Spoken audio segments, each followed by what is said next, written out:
한미 정상회담을 앞두고 세상을 뒤흔드는 소식이 전해졌습니다. 미국이 지금까지 보여왔던 태도와는 완전히 다른 방향으로 돌아선 것입니다. 그 중심에는 경주 핵협정을 앞두고 파견된 한 명의 분석관이 있었습니다. CIA의 지시를 받고 한국을 방문한 그는 믿기 힘든 광경을 목격했습니다. 그리고 더 큰 충격은 돌아오는 길에 찾아왔습니다. 그에게 일어난 단 한 사건이 미국의 정책을 완전히 뒤바꿔 놓았기 때문입니다. 대체 경주에서 무슨 일이 있었던 걸까요? 지금부터 그날의 이야기를 시작합니다. 휴대폰이 울렸습니다. 시계를 보지 않아도 새벽이라는 걸 알 수 있었습니다. 탁자 위를 더듬어 전화를 집어 들었습니다. 화면에는 단 한 단어. 본부. 로버트. 지금 당장 들어와. 부국장 마이클슨의 목소리였습니다. 평소보다 한 톤 낮았고 묘한 긴장감이 배어 있었습니다. 무슨 일입니까? 제가 물었습니다. 전화로 말할 수 없어. 30분 안에 브리핑 룸으로. 짧은 대답과 함께 전화는 끊겼습니다. 저는 침대에서 일어나 급히 옷을 챙겨 입었습니다. 아내가 뒤척이며 눈을 떴습니다. 또 긴급이야. 졸린 목소리로 물었습니다. 네, 금방 다녀올게요. 그녀는 더 이상 묻지 않았습니다. 15년간 CIA 분석관으로 일하며 이런 새벽 호출은 수없이 겪어왔습니다. 하지만 오늘은 뭔가 달랐습니다. 마이클슨의 목소리에는 평소와는 다른 무게가 느껴졌습니다. 차를 몰고 랭글리 본부로 향했습니다. 버지니아의 고속도로는 텅 비어 있었고 가로등 불빛만 도로를 비추고 있었습니다. 라디오를 켰지만 음악은 전혀 귀에 들어오지 않았습니다. 머릿속에서는 온갖 가능성이 떠올랐습니다. 테러, 전쟁, 혹은 새로운 국제위기. 본부 정문을 통과할 때 경비원의 얼굴이 굳어 있었습니다. 평소처럼 느긋하게 신분증을 확인하던 그가 오늘은 침묵한 채 고개만 끄덕였습니다. 무슨 일인지 아십니까? 제가 물었습니다. 잘 모르겠습니다만 오늘은 분위기가 다릅니다. 그의 목소리엔 묘한 떨림이 섞여 있었습니다. 지하 주차장에 차를 세우고 엘리베이터를 탔습니다. 3층 브리핑룸 버튼을 누르며 저는 직감했습니다. 오늘 새벽이 평범하지 않다는 것을. 엘리베이터가 올라가는 동안 거울에 비친 제 얼굴을 봤어요. 피곤해 보였지만 눈빛만은 또렷했습니다. 문이 열렸을 때 복도는 이미 사람들로 붐비고 있었어요. 핵정책과 직원들, 동아시아 라인 사람들. 심지어 국방부에서 파견 나온 인원까지 보였습니다. 이건 평범한 상황이 아니구나. 본능적으로 느꼈죠. 브리핑룸 문을 열고 들어갔습니다. 이미 순순명 정도가 자리를 채우고 있었어요. 모니터 5대가 벽면을 가득 메우고 있었고 중앙 스크린에는 빨간 글씨로 긴급이라는 단어만 깜빡이고 있었죠. 로버트 여기 앉아. 동료 제임스가 손짓했습니다. 저는 그 옆자리에 앉았어요. 뭔데 이렇게 난리야. 제가 속삭였죠. 북한이 뭔가 했대 엄청 크게 제임스가 낮은 목소리로 대답했습니다. 표정이 굳어 있었어요. 그 순간 브리핑룸 문이 열리며 부국장 마이클슨이 들어왔습니다. 핵정책 실장 2명이 뒤따라 들어왔어요. 마이클슨은 연단으로 곧장 걸어갔죠. 그의 얼굴에는 밤새 잠을 못 잔 흔적이 역력했습니다. 자, 시작하지. 그가 말했어요. 목소리는 낮았지만 단호했습니다. 스크린에 위성사진이 떠올랐어요. 익숙한 장소였습니다. 북한 길주 핵실험장이었죠. 하지만 뭔가 달랐어요. 산 하나가 통째로 무너진 것처럼 보였거든요. 분화구 같은 거대한 구멍이 위성사진에 선명하게 찍혀 있었습니다. 오늘 새벽 3시 47분 북한이 사상 최대 규모의 핵실험을 단행했습니다. 마이클슨이 말했죠. 방안이 술렁거렸어요. 누군가 숨을 들이키는 소리가 들렸습니다. 규모는 어느 정도입니까? 핵정책 실장이 물었습니다. 추정치 1톤 히로시마급의 6배입니다. 마이클슨이 답했어요. 저는 숨이 막히는 것 같았습니다. 15배라니요? 그건 단순한 실험이 아니었어요. 실전 배치를 염두에 둔 최종 테스트였죠. 리터 규모로는 6.3을 기록했습니다. 마이클슨이 계속 말했습니다.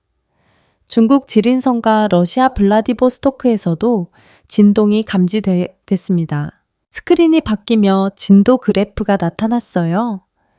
붉은 선이 급격히 치솟았다가 서서히 내려가는 모습이었습니다. 저는 그래프를 응시했죠. 저 선 하나하나가 북한의 기술 발전을 의미했어요. 백악관 반응은요? 제가 물었습니다. NSC가 72시간 내 전면 보고서를 요구했습니다. 마이클슨이 저를 봤어요. 로버트 자네가 한국과 일본의 대응 평가를 맡아 중국 쪽은 캐로리하고 저는 고개를 끄덕였습니다. 알겠습니다. 그런데 한국 반응이 좀 이상합니다. 동아시아 담당 수석 캐롤 워커가 자리에서 일어났어요. 그녀는 손에 서류를 들고 있었죠. 뭐가 이상한데요? 마이클슨이 물었습니다. 너무 침착해요. 캐롤이 말했습니다. 스크린에 한국 합참의 공식 발표문이 떠올랐어요. 우리 군은 북한의 핵실험을 즉각 탐지했으며 모든 상황을 통제하고 있다. 국민 여러분은 안심하셔도 된다. 마치 예행 연습이라도 한 것처럼 완벽한 문구였습니다. 너무 완벽해서 오히려 의심스러울 정도였어요. 시장은요? 제임스가 물었죠. 서울 증시가 거의 요동치지 않았어요. 캐롤이 대답했습니다. 0.3% 하락으로 장을 마감했습니다. 보통 이런 사건이 터지면 5%는 기본으로 떨어지거든요. 그게 무슨 의미죠? 누군가가 물었습니다. 두 가지 가능성이 있습니다. 캐롤이 말했어요. 하나는 시장이 이미 북한 핵실험을 예상하고 있었다는 것. 그건 말이 안 됩니다. 제가 끼어들었죠. 북한 핵실험을 사전에 안다는 건 불가능해요. 또 하나는요. 마이클슨이 날카롭게 물었습니다. 캐롤이 잠시 망설이더니 입을 열었어요. 한국이 이미 자체 억제력을 갖추고 있다는 겁니다. 방안이 조용해졌습니다. 억제력이요? 제가 되물었어요. 핵말입니까? 확실하진 않습니다. 캐롤이 신중하게 말했죠. 하지만 정황상 그럴 가능성을 배제할 수 없어요. 그녀는 리모컨을 조작했습니다. 스크린에 새로운 자료들이 떠올랐어요. 한국의 원전 23기 우라늄 보유량, 현무사일 군산, 모든 지표가 한 방향을 가리키고 있었죠. 이건 추측 아닙니까? 국방부 인사가 반박했습니다. 물론 확증은 없습니다. 캐롤이 인정했어요. 하지만 무시하기엔 너무 많았던 신호들이 있어요. 저는 스크린을 응시했습니다. 퍼즐 조각들이 서서히 맞춰지기 시작했어요. 한국의 침착한 반응, 요동치지 않는 시작, 그리고 이 모든 기술적 기반, 로버트 잔네 생각은 마이클슨이 저를 봤습니다. 기술적으론 충분히 가능합니다. 제가 천천히 말했어요. 한국은 세계 최고 수준의 원자력 기술을 보유하고 있고 미사일 기술도 상당합니다. 의지만 있다면 핵무기 제조가 가능해요. 그럼 확인해야겠군. 마이클슨이 말했죠. 그의 눈빛이 날카로워졌습니다. 어떻게요? 직접 가봐야지. 마이클슨이 저를 똑바로 봤어요. 로버트 자네가가 한국의 말입니까? 제가 놀라서 물었습니다. 다음 달 경주에서 정상회의가 열려 사전 점검단에 끼어들어 기술 자문관으로 위장하면 자연스럽게 현지를 둘러볼 수 있을 거야. 저는 잠시 말을 잃었어요. 동맹국을 조사하라는 겁니까? 조사가 아니야. 마이클슨이 고개를 저었습니다. 확인이지. 우리는 진실을 알아야 해. 브리핑이 끝나고 사람들이 하나둘 나갔어요. 저는 자리에 그대로 앉아 있었습니다. 스크린엔 여전히 한국의 데이터들이 떠 있었죠. 캐롤이 제 옆으로 다가왔습니다. 믿기지 않죠. 그녀가 조용히 말했어요. 동맹국이 우릴 속였을 거라는 게요. 아직 확실한 건 아니잖아요. 제가 대답했습니다. 하지만 마음 한구석이 불편했어요. 조심해요. 캐롤이 말했죠. 한국은 우리가 생각하는 것보다 훨씬 복잡한 나라예요. 브리핑룸을 나서는데 창밖으로 동이 트기 시작했습니다. 오늘은 평범한 날이 아니야. 저는 속으로 중얼거렸어요. 다음 날 오전 저는 다시 브리핑룸에 있었습니다. 이번엔 더 많은 사람들이 모여 있었어요. 국무부, 국방부, 심지어 백악관에서도 사람이 나왔죠. 마이클슨이 연단에 섰습니다. 어제보다 얼굴이 더 피곤해 보였어요. 오늘은 어제 실험의 구체적 분석 결과를 공유하겠습니다. 그가 말했죠. 스크린에 길주 핵실험장의 새로운 위성사진이 떠올랐어요. 어제 본 것보다 더 선명했습니다. 산 정상 부분이 완전히 함몰돼 있었고 주변으로 방사형 균열이 뻗어 있었죠. 마치 거대한 망치로 내리친 것 같았습니다. 폭발 지점은 지하 700미입니다. 핵정책실장이 레이저 포인터로 사진을 가리키며 말했어요. 이 깊이에서 200km 폭발이 일어났다는 건 북한이 지하 핵실험 기술을 완전히 숙달했다는 의미입니다. 방사능 누출은요? 누군가가 물었어요. 미량 검출됐습니다. 실장이 대답했죠. 하지만 예상보다 훨씬 적어요. 차폐 기술이 상당히 발전했다는 증거입니다. 저는 손을 들었습니다. 폭발 당시 진동 패턴을 분석한 결과가 있습니까? 있습니다. 실장이 고개를 끄덕였어요. 스크린이 바뀌며 지진파 그래프가 나타났습니다. 1차 파동과 2차 파동 사이 간격을 보십시오. 실장이 설명했죠. 이건 단순 핵 분열이 아니라 다단계 기폭 방식입니다. 수소폭탄이라는 말입니까? 국방부 인사가 날카롭게 물었어요. 그 가능성을 배제할 수 없습니다. 실장이 신중하게 답했습니다. 방안이 술렁거렸어요. 저는 그래프를 뚫어지게 봤습니다. 다단계 기폭이라는 건 북한이 단순히 핵무기를 만드는 수준을 넘어섰다는 의미였죠. 이제 그들은 소형화와 고위력화를 동시에 달성한 겁니다. 탄두 중량은 얼마로 추정됩니까? 제가 물었어요. 500km 전후로 봅니다. 실장이 대답했죠. 미사일 탑재가 가능한 수준이에요. 그 말에 방안이 또 한 번 조용해졌어요. 500kg이면 북한의 화성 시리즈 미사일에 충분히 탑재할 수 있는 무게였거든요. 사거리는요? 국무부 인사가 물었습니다. 12,000km입니다. 실장이 차갑게 말했어요. 미본토 전역이 사정권 안에 들어옵니다. 마이클슨이 팔짱을 끼고 스크린을 바라봤어요. 그의 턱 근육이 굳어 있었죠. 리터 규모로는요. 그가 물었습니다. 603입니다. 3입니다. 실장이 답했어요. 중국 지린성과 러시아 블라디보스토크에서도 진동이 감지됐습니다. 한국과 일본은 물론이고요. 스크린의 진도, 그래프가 확대되어 나타났습니다. 붉은 선이 급격히 치솟았다가 서서히 내려가는 모습이었어요. 히로시마급의 15배라는 숫자가 화면 상단에 선명하게 표시돼 있었죠. 저는 그 그래프를 보며 등골이 서늘해지는 걸 느꼈습니다. 저 하나하나의 진동이 수만 명의 생명을 앗아가갈 수 있는 힘이었거든요. 이 진도는 역사상 5번째로 큰 인공 지진입니다. 실장이 말했어요. 북한이 이제 전략 핵무기 수준에 도달했다는 명백한 증거입니다.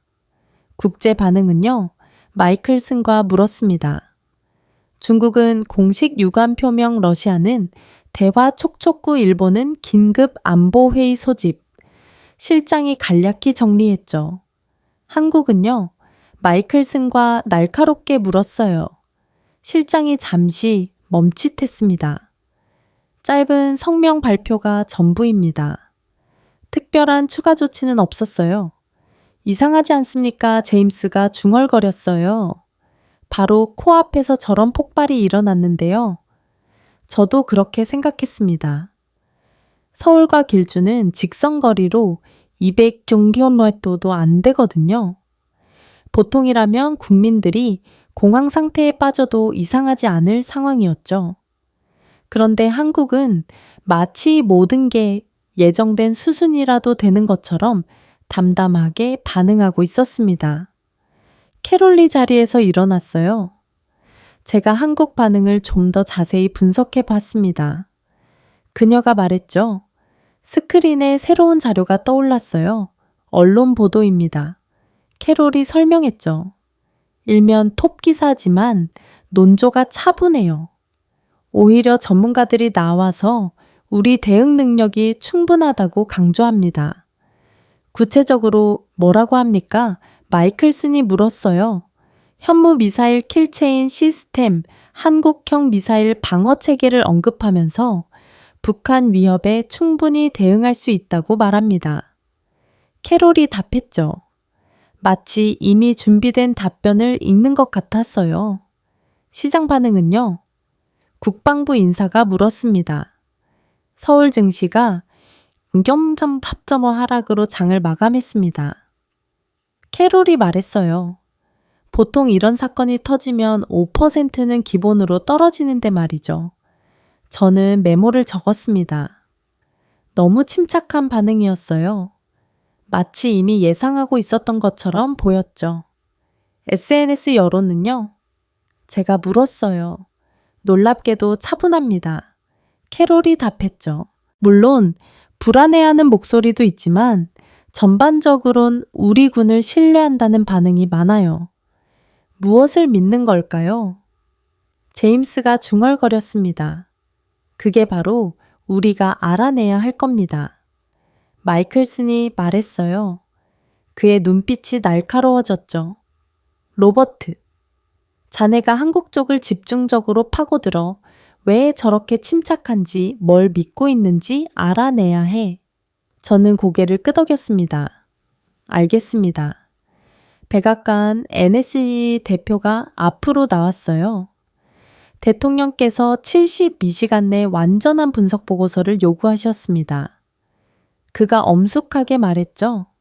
북한의 능력뿐 아니라 주변국 대응, 특히 한국과 일본의 전략적 의도까지 파악해야 합니다. 70시간이요. 누군가가 놀라서 물었어요. 시간이 없습니다. NLL 대표가 단호하게 말했죠. 이건 단순한 북한 문제가 아닙니다. 동북아 전체 판도가 바뀔 수 있는 사안이에요.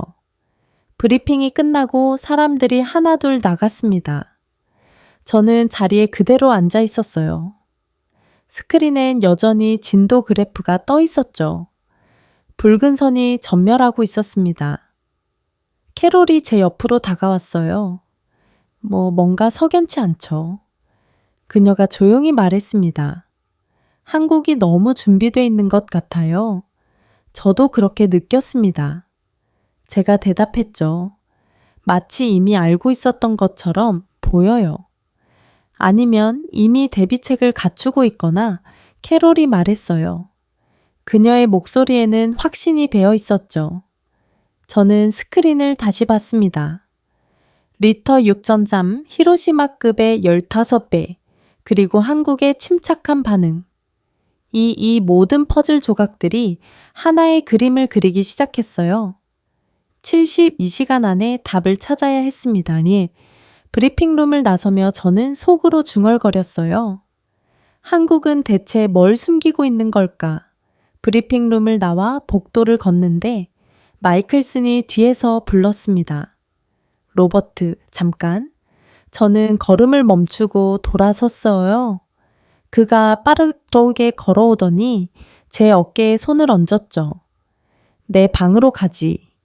그의 사무실은 복도 끝에 있었습니다. 문을 열고 들어가니 창밖으로 랭글리 본부의 중정이 보였어요. 나무들이 바람에 흔들리고 있었죠. 안개 마이클슨이 말했습니다. 저는 책상 앞 의자에 앉았어요. 그는 책상 뒤로 돌아가 서류 하나를 꺼냈습니다. 백악관에서 방금 내려온 지시야. 그가 서류를 제게 건넸죠. 저는 받아서 읽기 시작했습니다. 최우선 긴급이라는 빨간 도장이 첫 페이지에 찍혀 있었어요. 대통령 각서라고 적혀 있었죠.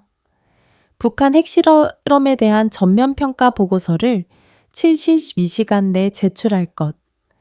북한의 기술 수준, 주변국 대응 능력, 지역 안보 구도, 변화 가능성을 모두 포함할 것. 특히 한국과 일본의 독자적 핵무장 가능성에 대한 평가를 우선시할 것. 저는 마지막 문장을 다시 읽었습니다. 독자적 핵무장 가능성이라니요. 백악관도 의심하고 있구나. 그 생각이 들었어요. 72시간이면 3일밖에 안 됩니다. 제가 말했죠. 제대로 된 분석이 가능할까요? 가능하든 안 하든 해야 해. 마이클슨이 단호하게 말했어요. 대통령이 직접 요구한 거야. NSC도 난리가 났어. 국방부는요. 그들도 자체 분석팀을 꾸렸어. 마이클슨이 대답했죠. 하지만 인텔리전스는 우리 소관이야. 특히 한국 쪽은 자네가 맡아.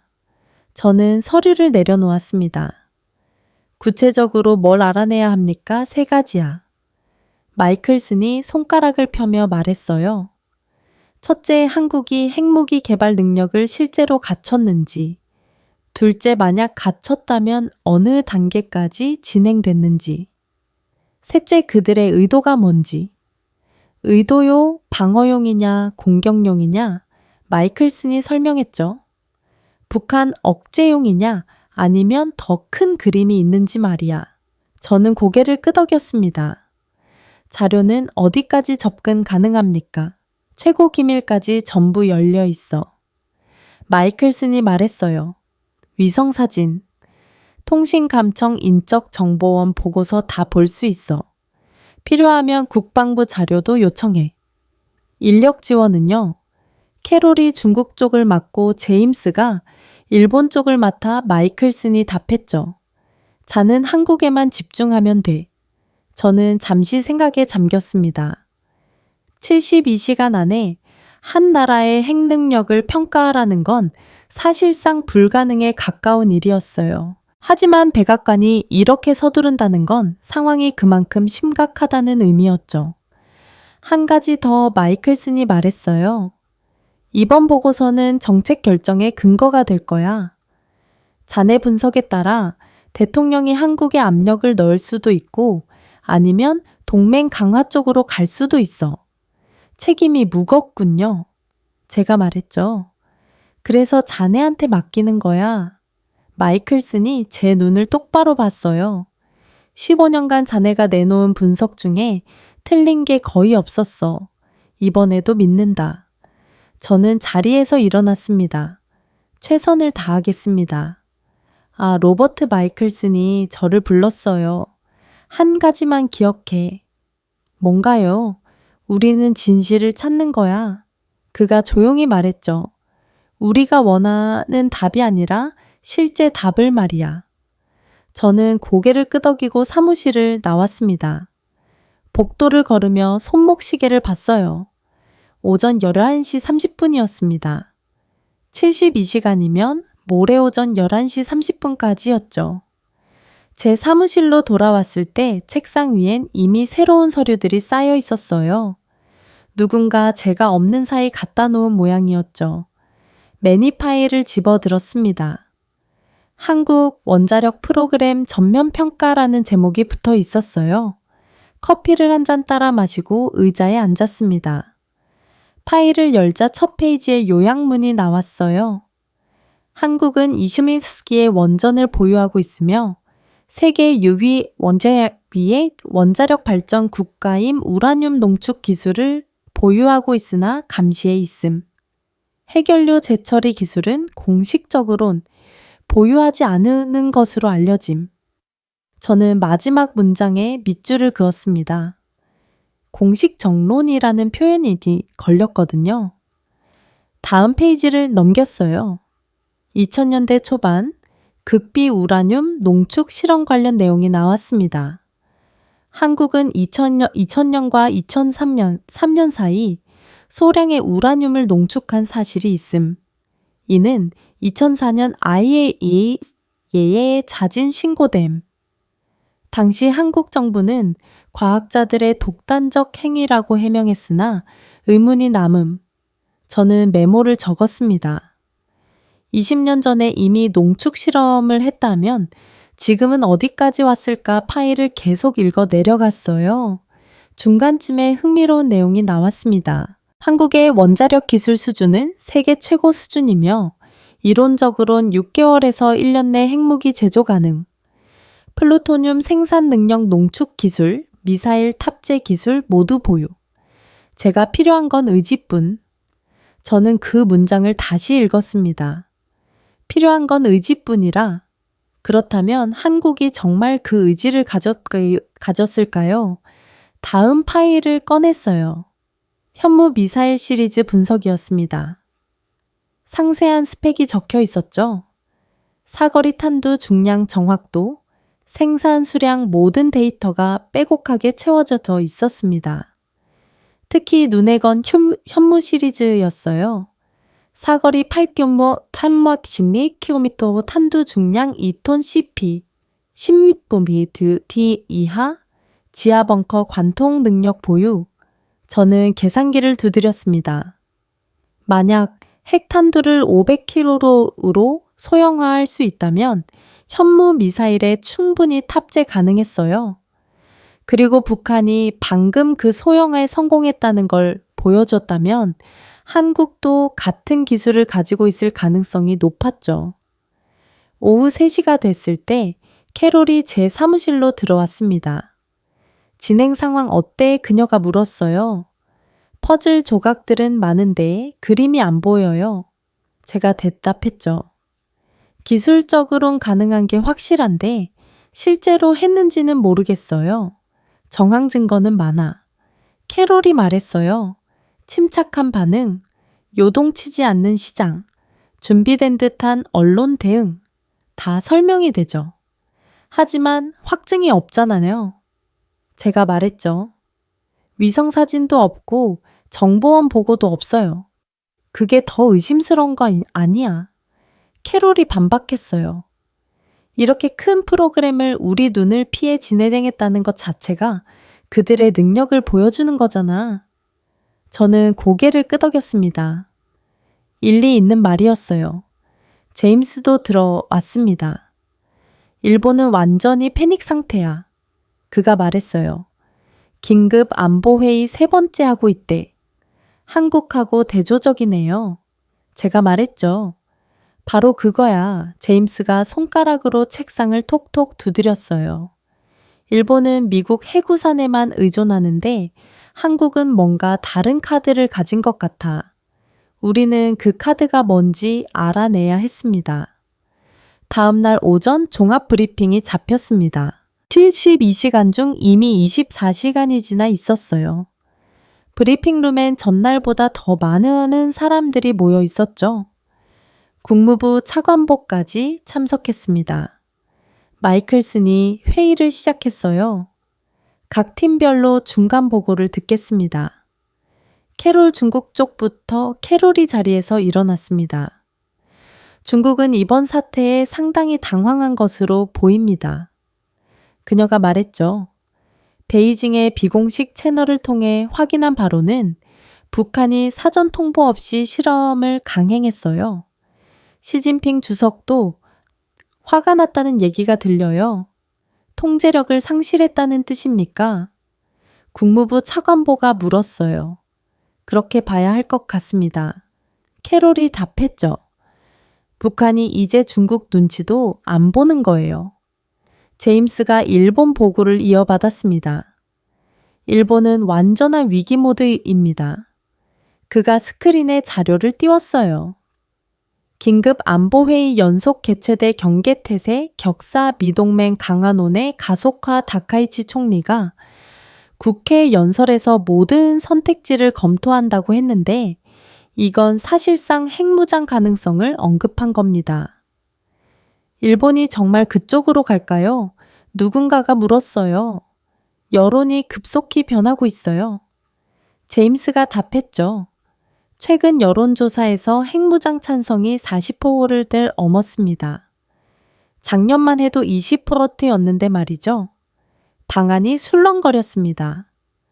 일본의 핵무장은 동북아 전체를 뒤흔들 사안이었거든요. 로버트. 한국 쪽은 마이클슨이 저를 봤어요. 저는 자리에서 일어났습니다. 한국이 가장 흥미롭습니다. 제가 말했죠.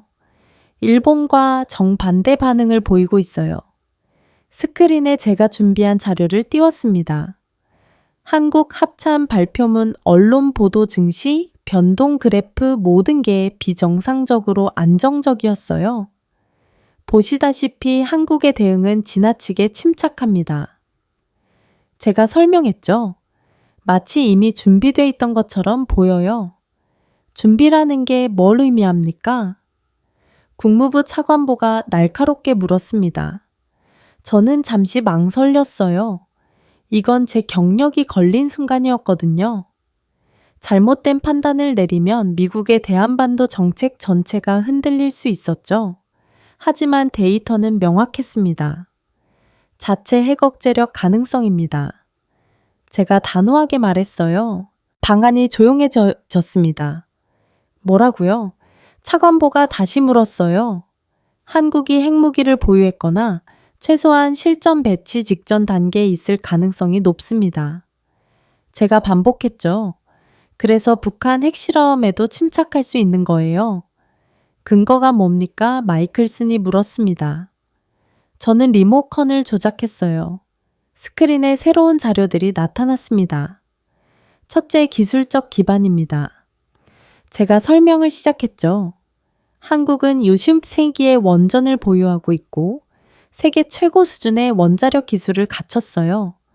우라늄 농축도 가능하죠. 2000년대 초반 이미 농축 실험을 한 전력도 있습니다. IAEA 감시는요, 누군가가 물었어요. 명목상으론 있지만 완벽하진 않아요. 제가 답했죠. 특히 군사시설은 접근이 제한되어 있습니다. 둘째, 운반 수단입니다. 스크린이 바뀌며 현무 미사일 자료가 나타났어요. 현무 시리즈는 사거리 500km에서 100km까지 다양합니다. 탄두 중량도 충분하고 정확도도 높아요. 만약 핵탄도를 소형화할 수 있다면 즉시 탑재 가능합니다. 소형화 기술이 있다는 증거가 있습니까? 차관보가 물었어요. 직접 증거는 없습니다. 제가 인정했죠. 하지만 한국의 반도체 기술 정밀 가공 기술을 감안하면 충분히 가능해요. 북한도 했는데 한국이 못할 이유가 없죠. 셋째, 자금입니다. 스크린에 국방 예산 그래프가 나타났어요. 한국 국방비가 최근 3년간 급증했습니다. 제가 말했죠. 특히 전략무기 관련 항목이 크게 늘었어요. 상당 부분이 특별 예산으로 분류돼 있는데 구체적 용도가 공개되지 않았습니다. 그게 핵개발 자금이라는 겁니까? 그럴 가능성이 있어요. 제가 답했습니다. 넷째, 정치적 의지입니다. 저는 마지막 자료를 띄웠어요. 한국 여론조사 결과였죠. 최근 여론조사에서 한국 국민의 70% 이상이 자체 핵무장에 찬성한다고 나왔습니다. 제가 설명했어요. 정치권에서도 공개적으로 핵무장 논의가 나오고 있고요. 이건 단순한 여론이 아니라 정책으로 이어질 수 있는 수준입니다. 방안이 다시 술렁거렸어요. 한국이 정말 핵을 만들었다면 이건 NPT 체제의 근간을 흔드는 일이었거든요. 캐롤이 끼어들었습니다. 한 가지 더 있어요. 그녀가 말했죠. 우리 정보원 하나가 경주 인근에서 이상한 활동을 포착했어요. 무슨 활동입니까? 마이클슨이 물었어요. 남해 해양과학연구소라는 곳인데 표면적으론 민간 연구시설입니다. 캐롤이 설명했죠. 하지만 최근 몇 달간 군보안 요원들이 드나들고 있어요. 방사능 차폐 차량도 목격됐고요. 해양연구소에서 왜 방사능 차폐 차량이 필요합니까? 사관보가 날카롭게 물었습니다. 그게 바로 의문입니다. 캐롤이 답했어요. 공식적으론 해양 방사는 측정 연구라고 하는데 규모가 너무 큽니다. 위성 사진은요? 마이클슨이 물었죠. 캐롤이 리모컨을 조작했어요. 스크린에 위성 사진이 나타났습니다. 해안가에 자리한 대형 건물이 보였어요. 겉보기엔 평범한 연구소 같았지만 한쪽의 지하로 내려가는 입구가 보였죠. 지하 구조물이 상당히 깊습니다. 캐롤이 설명했어요. 열감지 위성으로 봤더니 강력한 열신호가 나와요. 일반 연구시설치곤 너무 뜨겁죠. 저는 사진을 자세히 봤습니다. 확대된 이미지에서 건물 주변으로 이중 울타리가 쳐져 있는 게 보였어요. 경비 초소도 여러 개였죠. 이건 민간 시설이 아니야. 저는 속으로 생각했습니다. 확인이 필요합니다. 제가 말했어요. 직접 가 봐야 해요. 어떻게요? 사관보가 물었습니다. 다음 달 경주 에이펙이 있습니다. 마이클슨이 말했죠.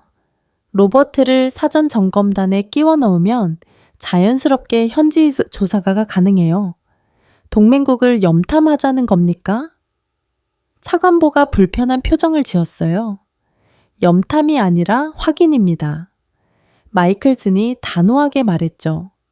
만약 한국이 정말 핵을 가졌다면 우리 대한반도 정책 전체를 재검토해야 해요. 모른 척하고 넘어갈 사안이 아닙니다. 차관보가 잠시 생각하더니 고개를 끄덕였어요. 백악관과 협의하겠습니다. 그가 말했죠. 하지만 신중하게 움직이십시오. 한미동맹에 금이 가서는 안 됩니다. 회의가 끝나고 사람들이 나갔습니다. 저는 자리에 남아 스크린의 위성사진을 계속 봤어요. 남해 해양과학연구소, 그 이름이 머릿속에 각인됐죠. 캐롤이 제 옆으로 왔습니다. 정말 갈 거야? 그녀가 물었어요. 가야죠. 제가 답했습니다. 이게 퍼즐의 마지막 조각일 수도 있어요. 조심해. 캐롤이 말했죠. 한국은 우리가 생각하는 것보다 훨씬 준비돼 있을 거야. 저는 고개를 끄덕였습니다. 그 말이 맞을지도 몰랐어요. 한국은 단지 기술만 가진 게 아니라 완전한 시스템을 갖췄을 수도 있었죠. 경주로 가야 했습니다. 직접 확인해야 했어요. 회의가 끝나고 저는 제 사무실로 돌아왔습니다. 책상 위엔 새로운 서류 덤미가 또 쌓여 있었어요. 누군가 제가 요청한 자료들을 갖다 놓은 모양이었죠. 커피를 한 잔 따라 마시고 의자에 앉았습니다. 시계를 봤어요. 오후 9시였습니다. 72시간 중 이미 38시간이 지났죠. 남은 시간은 34시간 뿐이었어요. 매니파일을 집어들었습니다. 한국 원전 운영 현황이라는 제목이 붙어 있었어요. 펼쳐보니 23기 원전의 상세 정보가 나왔습니다. 고리한빛 한울월성 각 발전소별로 원자로 형식 출력 가동 연수가 빼곡하게 적혀 있었죠. 저는 형광펜을 들고 중요한 부분을 표시하며 읽었어요. 특히 눈에 띈 건 월성 원전이었습니다. 중수로 방식이라고 적혀 있었죠.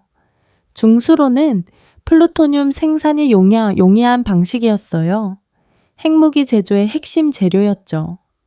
한국은 4기의 중수로를 보유하고 있으며 연간 약 150kg의 플루토늄 생산 가능가, 사찰을 받고 있으나 모든 플루토늄이 추적되는지는 불명화. 저는 그 문장에 밑줄을 그었습니다. 150kg이면 핵무기 15개 이상을 만들 수 있는 양이었어요. 물론 IAEA가 감시하고 있다지만 완벽할 순 없었죠. 다음 파일을 열었습니다. 우라늄 농축 관련 자료였어요. 한국은 2004년 IAEA의 과거 우라늄 농축 실험을 자진 신고, 당시 소량의 고농축 우라늄 생산 인정 정부는 과학자들의 독단적 행위라고 해명했으나 의문 제기됨. 현재 공식적으론 농축 프로그램 없으나 기술적 능력은 보유. 제가 중얼거렸습니다. 20년 전 실험이라 그 후 20년 동안 뭘 했을까요? 다음 페이지에 흥미로운 내용이 나왔어요. 한국원자력연구원은 레이저 농축 기술을 연구 중인 것으로 알려지미는 원심 분리기보다 효율적이며 소규모 시설로도 고농축 가능. 군 관련 시설에서의 연구 여부는 확인 불가. 저는 메모했습니다. 레이저 농축 군시설 확인 불가. 모든 단어가 의미심장했어요. 다음 파일은 현무 미사일에 관한 것이었습니다. 이미 브리핑에서 봤던 내용이지만 더 자세한 정보가 담겨 있었죠. 저는 숫자들을 노트에 옮겨 적었어요. 500kg로 북한이 달성했다는 핵탄두 중량과 정확히 일치했죠. 우연일까요? 아니면 한국도 이미 그 수준까지 왔다는 뜻일까요? 생산 수량 항목을 봤습니다. 저는 숨을 들이켰어요. 900건이 도미연이 900기가 넘는 미사일이라니. 만약이 중 일부에만 핵탄두를 탑재해도 엄청난 전력이었죠. 다음 파일을 펼쳤습니다. 한국 국방 예산 분석이었어요. 최근 10년간 예산 추이가 그래프로 나와 있었습니다. 2015년부터 급격히 증가하기 시작해서 2012년 이후 특히 가팔랐어요. 그중 저는 특별 전력 증강이라는 표현에 동그라미를 쳤습니다. 비공개 예산이 전체의 20%란지 그게 무엇에 쓰이는 걸까요? 파일맨 뒤에 분석관 의견이 붙어 있었어요. 한국 국방비 증가는 북한 위협만으로 설명하기 어려움. 특히 특별 항목의 규모가 과도함 전략 무기 개발 가능성 높으나 구체적 내용, 파악, 곤란 전략 무기 그 단어가 계속 나왔습니다. 저는 의자에 등을 기대고 천장을 올려다봤어요. 퍼즐 조각들이 서서히 맞춰지고 있었습니다. 원전 23기 플루토늄 생산 능력, 우라늄 농축 기술, 현무 미사일 900기 이상 급증하는 국방비 비공개 특별 예산 모든 게 한 방향을 가리키고 있었어요. 책상 서랍을 열어 또 다른 파일을 꺼냈습니다. 누리호 발사 관련 자료였어요. 한국의 독자 개발 우주 발사체였죠. 누리호는 1.5톤의 인공위성을 지구 저궤도에 올릴 수 있음. 이는 ICBM 기술과 직접 연관된 발사체 기술 유도 시스템 재진입 기술 모두 습득한 것으로 판단됨. 저는 다시 메모했습니다. 우주 발사체 기술은 곧 장거리 미사일 기술이었어요. 한국이 인공위성을 쏘아 올릴 수 있다면 그 기술로 미사일도 만들 수 있었죠. 다음 자료는 잠수함이었습니다. 한국은 3,000톤급 잠수함 건조 중 수중 발사탄도 미사일 시험 진행 중 SLBM은 전략 핵무기의 핵심 운반 수단님. 저는 잠시 생각에 잠겼어요. 핵 잠수함까지는 아니어도 재래식 잠수함에서 핵미사일을 발사할 수 있다면 그것만으로도 강력한 억제력이었죠. 마지막 파일을 열었습니다. 한국 반도체 산업 분석이었어요. 정해요. 한국은 세계 최고 수준의 반도체 기술 보유, 초정밀 가공 미세공접 시스템, 통합 능력 탁월. 이러한 기술은 핵탄두 소형화에 직접 활용 가능 기폭 장치의 정밀 제어에 필수죠. 저는 형광펜으로 그 부분을 표시했습니다. 반도체 기술과 핵무기가 연결되다니 생각지 못한 연결이었어요. 하지만 말이 됐습니다. 핵탄두를 소형화하고 정밀하게 제어하려면 첨단 전자 기술이 필수였거든요. 모든 파일을 읽고 나니 자정이 넘어 있었습니다. 저는 노트를 펼치고 지금까지 파악한 내용을 정리하기 시작했어요.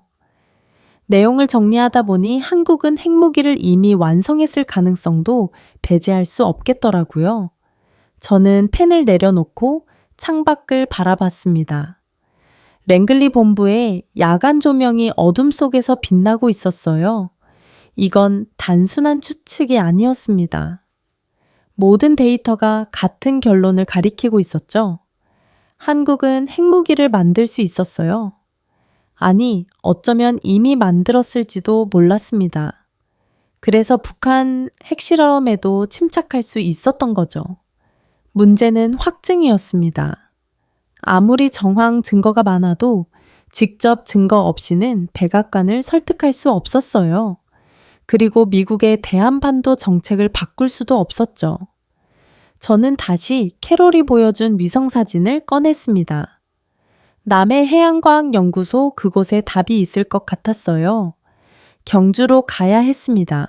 에이펙 사전 점검이라는 명목으로 현장에 들어가 직접 확인해야 했죠.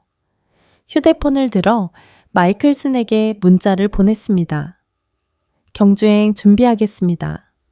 언제 출발 가능한지 알려주세요. 답장은 금방 왔어요. 모레 오전 비행기 상세 일정 내일 전달 조심해. 저는 휴대폰을 내려놓고 다시 노트를 봤습니다. 퍼즐의 윤곽이 보이기 시작했어요. 이제 마지막 조각을 찾으러 갈 시간이었습니다. 이틀 후 저는 덜레스 공항에 있었습니다. 마이클슨이 직접 나와 있었어요. 그가 서류 봉투 하나를 건넸죠. 신분증과 초청장이야. 그가 말했습니다. 자는 백악관 기술 자문관 자격으로 가는 거야. 에이펙 사전 점검단에 합류하는 거고, 저는 봉투를 열어봤어요. 로버트 데이비스, 백악관 국가안보회의 기술자문관이라고 적힌 신분증이 들어있었죠. 사진도 제대로 박혀 있었습니다. 임무는 명확해. 마이클슨이 낮은 목소리로 말했어요. 의전과 보안 점검하는 척하면서 그 연구소 주변을 살펴봐. 직접 들어갈 순 없겠지만 최대한 가까이 가봐. 위험하진 않을까요? 제가 물었죠. 동맹국이야. 마이클슨이 씁쓸하게 웃었어요. 아직은. 하지만 들키면 곤란해. 한미 관계에 금이 갈 수 있어. 조심하겠습니다. 마이클슨이 제 어깨를 잡았습니다. 로버트, 이건 자네 경력에서 가장 중요한 임무가 될 거야. 잘 부탁해. 저는 고개를 끄덕이고 탑승구로 향했어요. 14시간짜리 긴 비행이었습니다.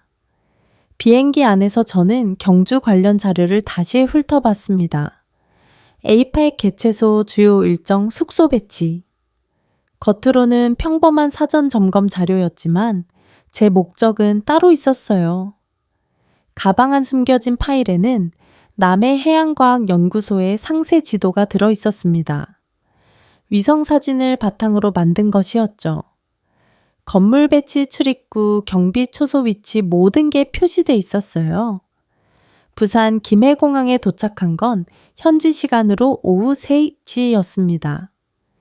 입국 심사를 통과하는데 심장이 빨리 뛰었어요. 혹시 재임 임무를 눈치챘을까 싶어서였죠. 하지만 심사관은 여권을 후어보고는 도장을 찍어줬습니다. 환영합니다. 그가 영어로 말했어요. 에이펙 준비로 수고가 많으시네요. 감사합니다. 제가 미소 지으며 대답했죠. 입국장을 나서자 한국 외교부 직원이 기다리고 있었습니다. 데이비스 CC 중년 남자가 다가왔어요. 외교부 의전팀 김민수입니다. 차량이 대기 중입니다. 그를 따라 주차장으로 갔어요. 검은색 제네시스 가서 있었습니다. 차에 오르자 김민수가 일정표를 건넸죠. 오늘은 호텔 체크인 하시고 내일부터 본격적인 점검 일정입니다. 그가 설명했어요.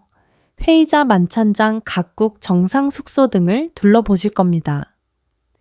저는 일정표를 훑어봤습니다. 사흘간 빡빡하게 짜여 있었어요. 틈을 내서 남매로 가려면 계획이 필요했죠. 차가 경주 쪽으로 향했습니다. 창밖으로 시내가 지나갔어요. 고층 빌딩들이 질했고 도로는 깨끗했습니다. 생각보다 훨씬 발전된 도시였죠. 차는 경주의 어느 호텔 앞에 멈췄습니다. 고급스러운 호텔이었어요. 체크인을 마치고 방에 들어갔습니다. 15층이었는데 창밖에 고풍스러운 분위기가 느껴졌지만 저는 감상할 여유가 없었습니다. 가방을 풀고 노트북을 꺼냈어요. 남해 해양과학연구소까지의 거리를 검색했습니다. 경주에서 차로 어느 정도 가야 하더라고요. 일정 중에 빠져나갈 틈을 찾아야 했죠. 다음 날 아침 김민수가 호텔 루비에서 기다리고 있었습니다. 오늘은 팩 회의장부터 보시겠습니다. 그가 말했어요. 내부로 들어가니 수백 명의 인부들이 바쁘게 움직이고 있었죠. 무대 설치, 음향 점검, 보안시설 구축 모든 게 동시에 진행되고 있었어요. 보안 책임자를 소개해 드리겠습니다. 김민수가 말했죠. 한 남자가 다가왔습니다. 경호처 소속 박준혁입니다. 그가 악수를 청했어요. 악수하며 저는 그의 눈빛을 봤습니다. 날카로웠어요. 훈련된 보안 요원의 눈빛이었죠. 보안 시스템을 점검하고 싶습니다. 제가 말했어요. 특히 통신 보안과 도청 방지 시스템을요. 물론입니다. 박준혁이 고개를 끄덕였어요. 이쪽으로 오시죠. 그를 따라 통제실로 갔습니다. 벽면 가득 모니터가 설치돼 있었고 수십 명의 요원들이 자리를 지키고 있었어요. 최신 보안 시스템입니다. 박준혁이 설명했죠. CCTV 500대 금속 탐지기, 폭발물 탐지기, 전파 차단 시스템까지 갖췄습니다.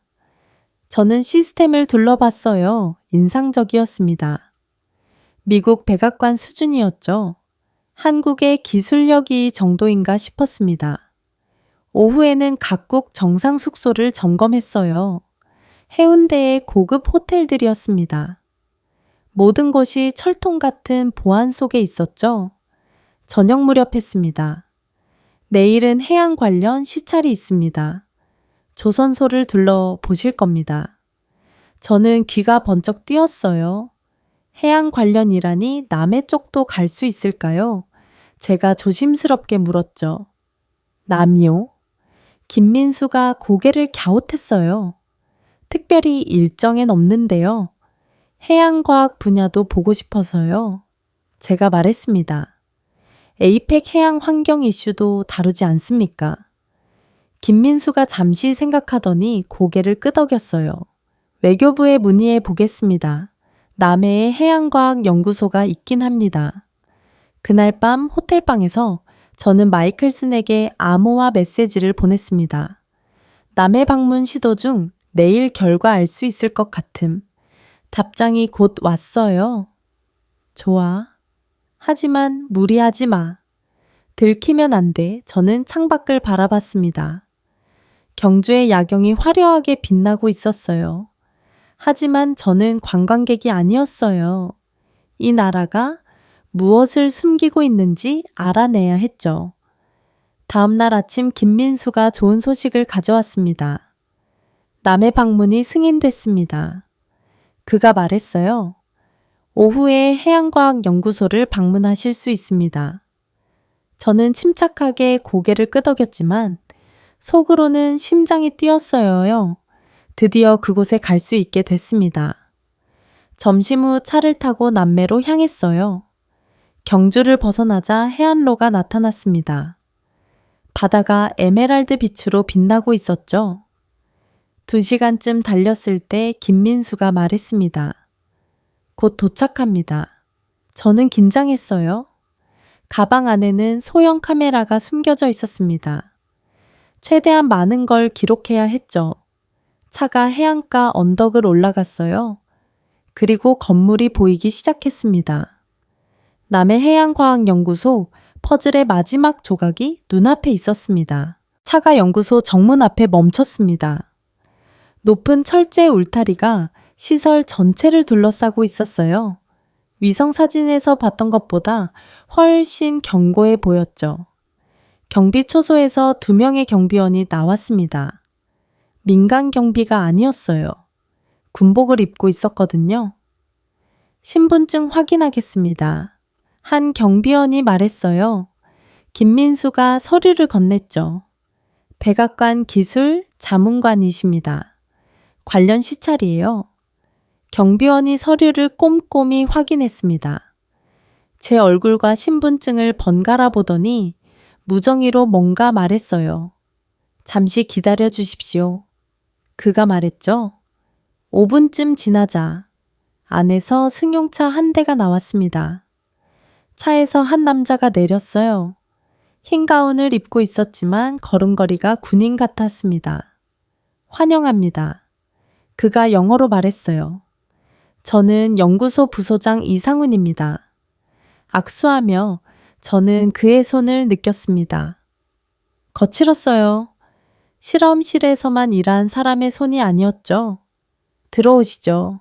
이상훈이 말했어요. 게이트가 열리고 차가 안으로 들어갔습니다. 저는 창밖을 주에 깊게 봤어요. 건물은 3층짜리로 보였지만 한쪽에 지하로 내려가는 경사로가 보였습니다. 위성사진에서 본 그곳이었죠. 주차장에 차를 세웠어요. 내리면서 저는 주변을 살폈습니다. 여러 대의 차량이 주차되어 있었는데 그중 몇 대는 특수 차량 같았어요. 창문이 두껍고 차체가 유난히 무거워 보였죠. 방사능 차폐 차량일 가능성이 높았습니다.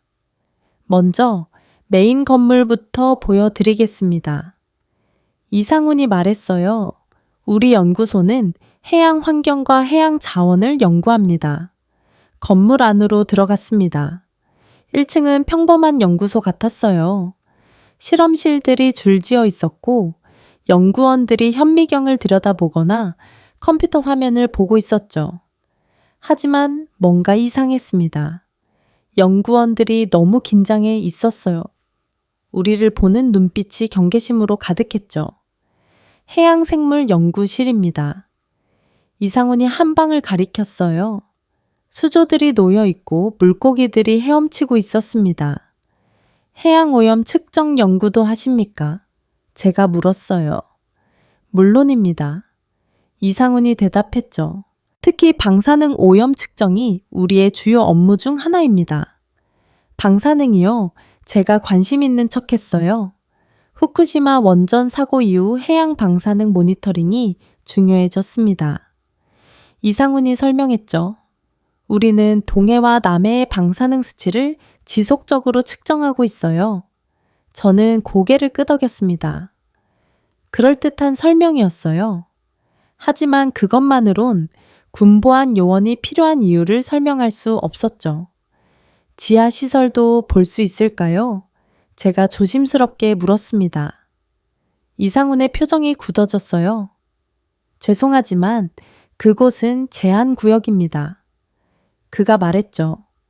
보안 문제로 외부인 출입이 불가합니다. 어떤 연구를 하시는데요? 심해 시료 보관 시설입니다. 이상훈이 간단히 답했어요. 온도와 압력을 일정하게 유지해야 해서 특수시설이 필요하거든요. 저는 더 이상 묻지 않았습니다. 너무 캐묻다간 의심받을 수 있었거든요. 2층으로 올라갔어요. 여기는 분석실입니다. 이상훈이 말했죠. 복잡한 장비들이 늘어서 있었습니다. 질량 분석기, 크로마토그래피 분광 광도계 모두 최신 장비들이었어요. 한 연구원이 샘플을 다루고 있었는데 손에 두꺼운 장갑을 끼고 있었습니다. 방사는 방호복 같았어요. 무슨 샘플입니까? 제가 물었죠. 해저 퇴적물입니다. 연구원이 짧게 대답했어요. 더 이상 대화하고 싶지 않다는 표정이었죠. 3층은 사무실이었습니다. 소장실, 회의실, 자료실이 있었어요. 평범한 구조였죠. 하지만 복도 끝에 특이한 문이 보였습니다. 두껍고 금속으로 된 문이었어요. 홍채 인식기가 달려 있었죠. 저곳은요, 제가 물었습니다. 서버실입니다. 이상훈이 빠르게 대답했어요. 연구 데이터를 보관하는 것이죠. 보안이 철저하시네요. 개인정보와 연구 자료가 중요하니까요. 이상훈이 말했지만 목소리에 긴장이 배어 있었어요. 시차를 마치고 1층 로비로 내려왔습니다. 커피라도 드시겠습니까? 이상훈이 물었어요. 감사합니다. 제가 대답했죠. 김민수와 함께 소파에 앉았습니다. 이상훈이 커피를 가져왔어요. 인상적인 시설이네요. 제가 말했습니다. 하지만 해양연구소치고는 보안이 과도한 것 같은데요. 이상훈이 잠시 멈칫했어요. 국가 핵심 연구시설이라 그렇습니다. 그가 조심스럽게 말했죠. 외국 기업들의 산업 스파이도 있고 해서요. 저는 커피를 마시며 창밖을 봤습니다.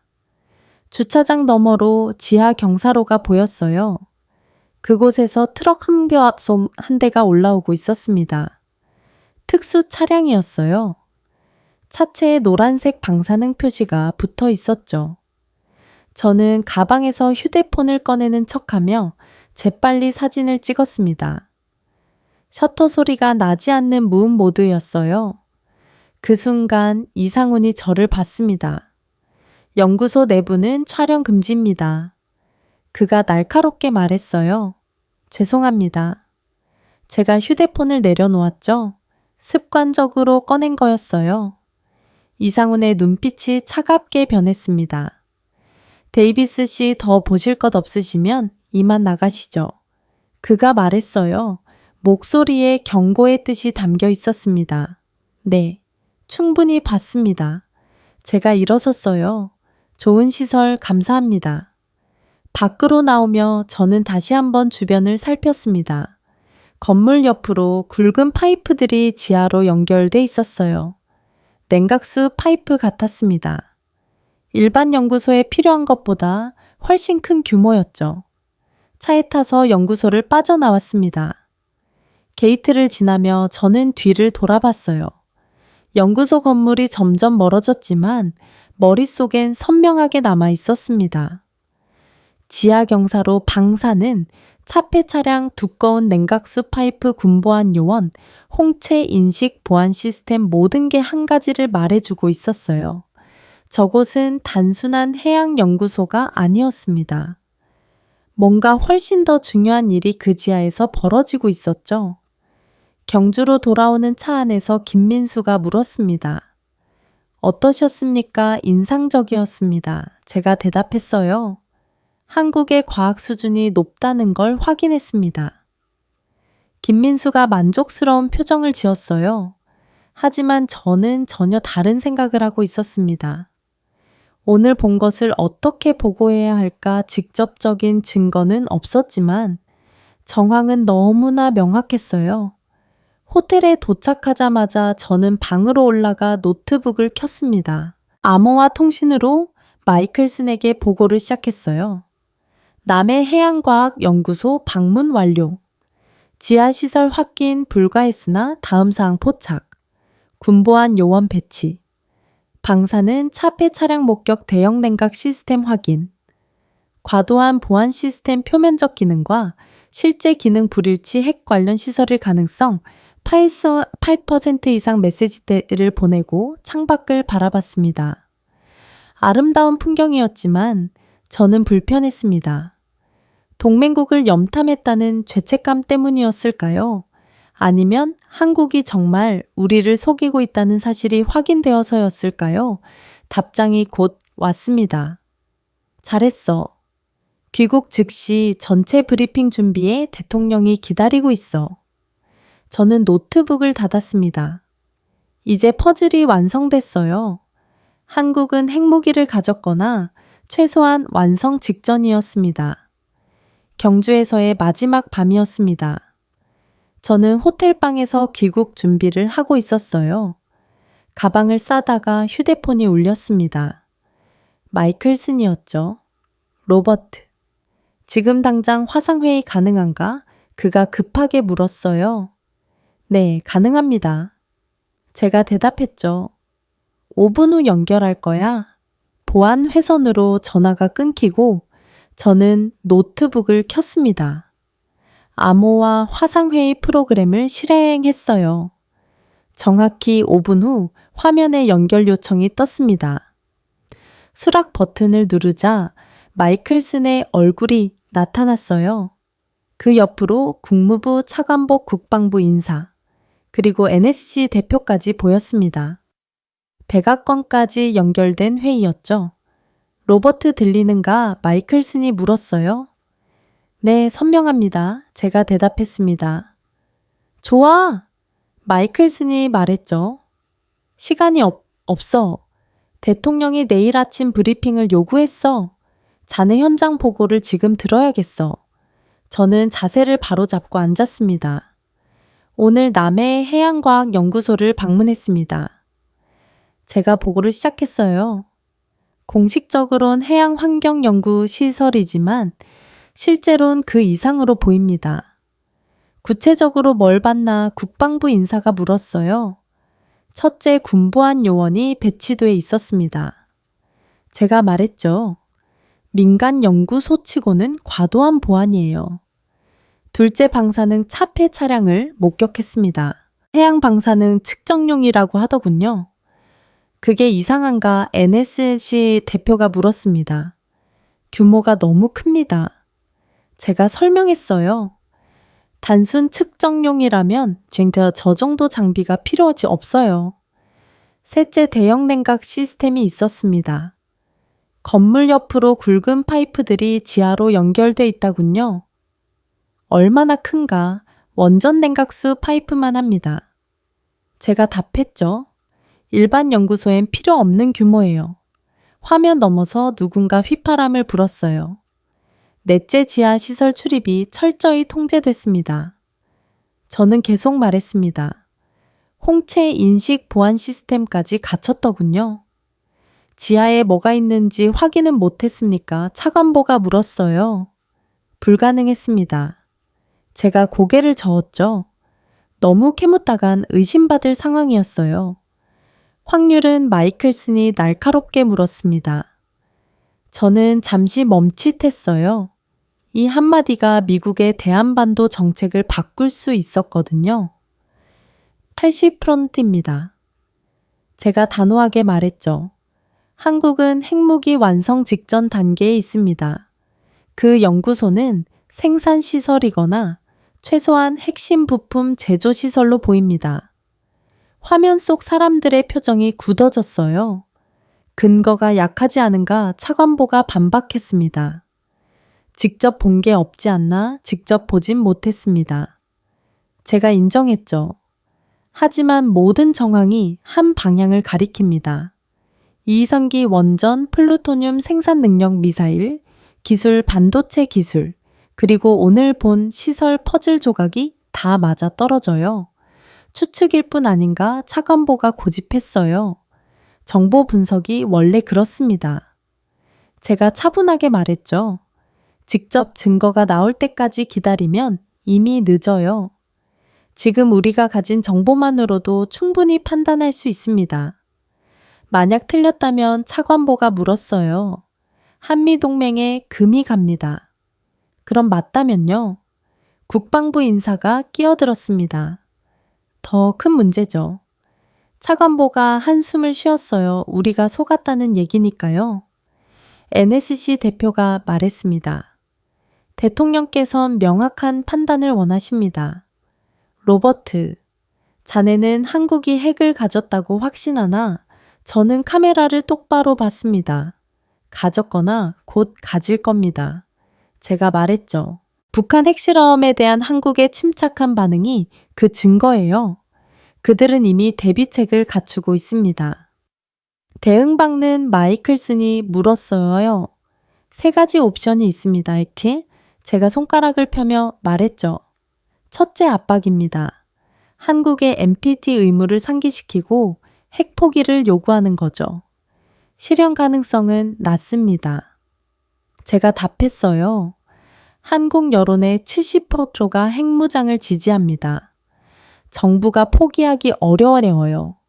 둘째는 무기입니다. 제가 말했죠. 모른 척하고 넘어가는 거예요. 대신 한미동맹을 더 강화하고 통제권을 확보하는 조건으로요. 그건 NPT 붕괴를 의미해 차관보가 반박했습니다. 일본, 대만, 중동 국가들까지 핵무장하려 될 거야. 그래서 3번째가 있습니다. 제가 말했어요. 협상입니다.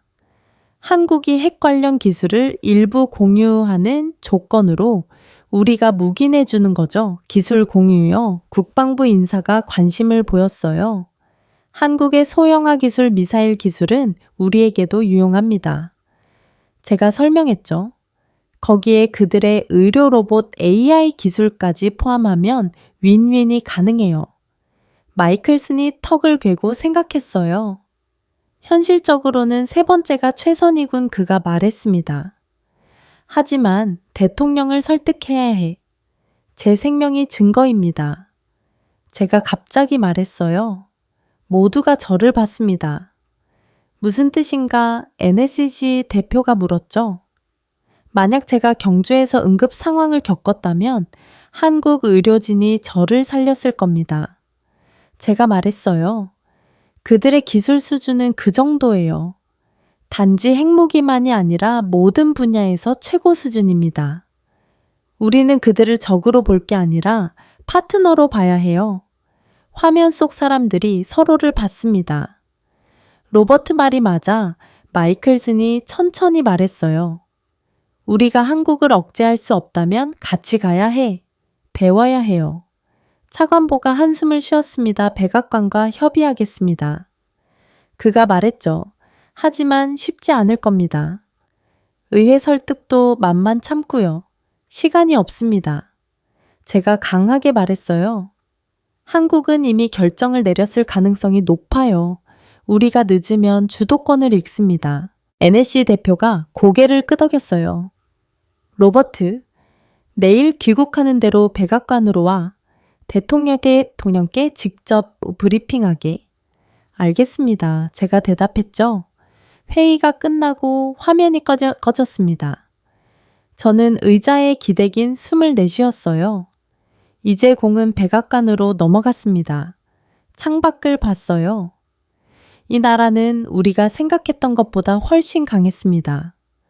기술도 의지도 준비도. 그들은 단지 미국의 보호를 받는 동맹국이 아니었어요. 스스로를 지킬 힘을 갖춘 독립국이었죠. 문제는 미국이 그 현실을 받아들일 수 있느냐는 것이었습니다. 다음 날 아침 저는 김해공항으로 향했어요. 김민수가 배웅 나왔습니다. 좋은 방문이었기를 바랍니다. 그가 말했죠. 매우 인상적이었습니다. 제가 악수하며 대답했어요. 한국에서 많은 걸 배웠습니다. 김민수가 미소 지었지만 그의 눈빛은 날카로웠어요. 제가 뭘 알아냈는지 짐작하고 있는 것 같았습니다. 비행기에 오르며 저는 한국을 마지막으로 바라봤어요. 이 도시가 이 나라가 앞으로 어떻게 변할지 궁금했습니다. 그리고 미국은 어떻게 대응할지도 14시간 비행 내내 저는 브리핑 자료를 준비했습니다. 대통령을 설득해야 했어요. 한국과의 새로운 관계를 만들어야 한다고 비행기가 인천공항에 착륙했습니다. 환승 대기 시간이 33시간이었어요. 저는 공항 라운지에 앉아 노트북을 꺼냈습니다. 백악관 브리핑 자료를 마무리해야 했죠. 1시간쯤 작업하고 있는데 갑자기 두통이 왔습니다. 심한 편두통 같았어요. 눈을 감고 관자놀이를 눌렀죠. 하지만 통증이 점점 심해졌습니다. 물을 마시고 진통제를 찾았어요. 가방을 뒤적였지만 없었습니다. 약국을 찾아야겠다고 생각했죠. 일어서는데 어지러웠어요. 시야가 흔들렸습니다. 한 걸음 내디뎠는데 바닥이 기울어지는 것 같았어요. 주변 사람들의 목소리가 멀어졌습니다. 이상하다. 뭔가 잘못됐다고 생각하는 순간 의식이 끊겼어요. 눈을 떴을 때 천장이 보였습니다. 흰색 천장이었어요. 형광등이 눈부셨죠. 어디지 고개를 돌리려는데 목이 움직이지 않았습니다. 데이비스 씨 깨어나셨군요. 누군가 말했어요. 한국어 억양이 섞인 영어였습니다. 의사로 보이는 남자가 제 옆에서 있었어요. 흰 가운을 입고 청진기를 목에 걸고 있었죠. 여기가 어디죠? 제가 물었습니다. 목소리가 갈라졌어요. 인천국제공항 의료센터입니다. 의사가 답했어요. 공항 라운지에서 쓰러지셔서 응급 이송됐습니다. 저는 천천히 기억을 되짚었어요. 두통 어지럼증 그리고 쓰러진 것 얼마나 지났습니까? 2~2시간입니다. 의사가 시계를 봤어요. CT 촬영을 했는데 결과가 좋지 않습니다. 무슨 뜻입니까? 뇌출혈 징후가 보입니다. 의사가 조심스럽게 말했죠. 정확히는 뇌동맥류 파열입니다. 즉시 수술이 필요해요. 저는 숨이 막혔습니다. 뇌출혈이라니요? 미국으로 가겠습니다. 제가 말했어요. 거기서 수술 받을게요. 의사가 고개를 저었습니다. 불가능합니다. 지금 이동하면 뇌압이 급증해서 치명적일 수 있어요.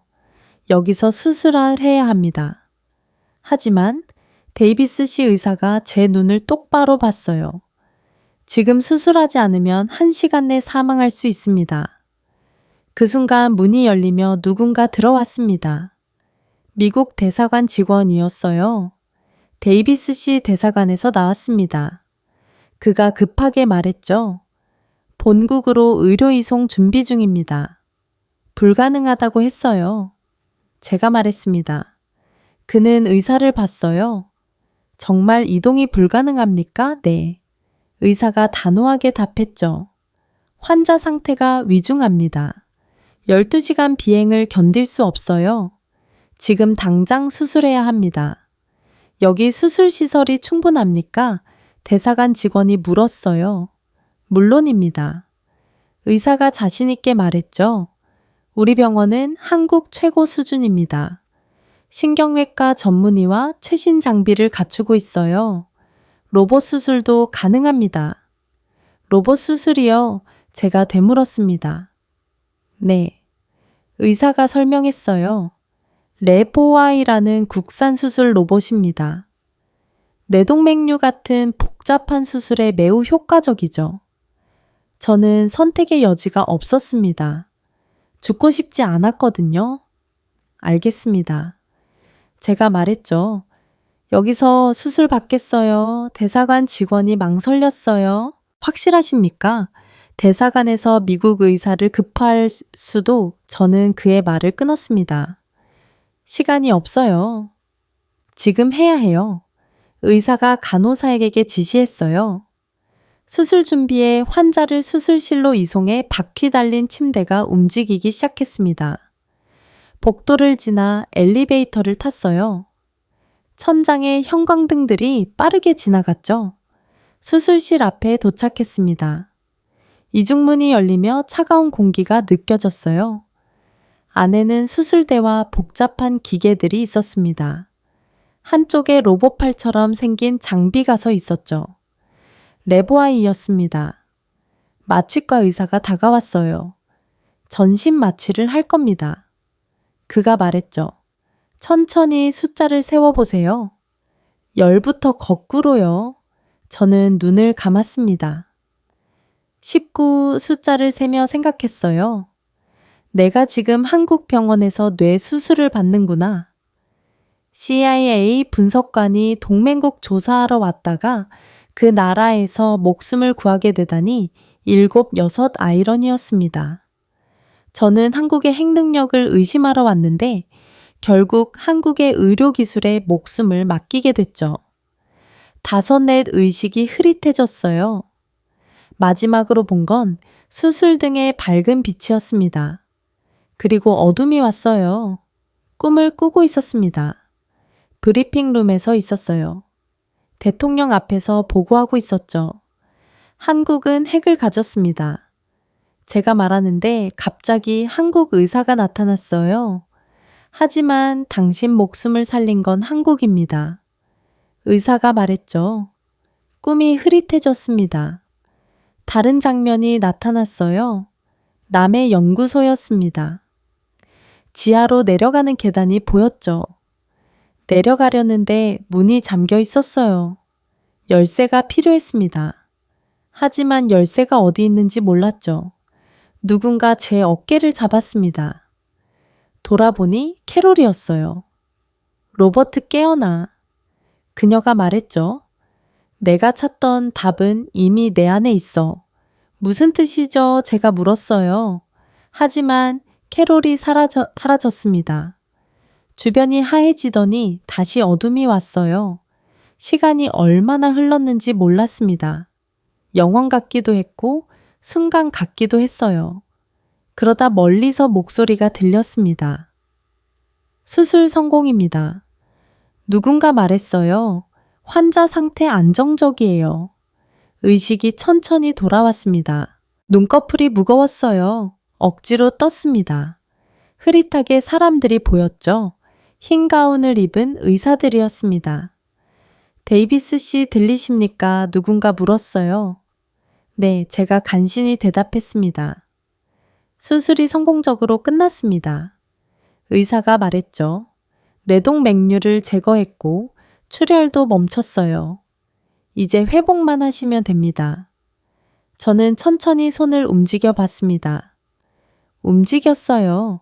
발가락도 움직였습니다. 감각이 있었죠. 살았구나. 그 생각이 들었습니다.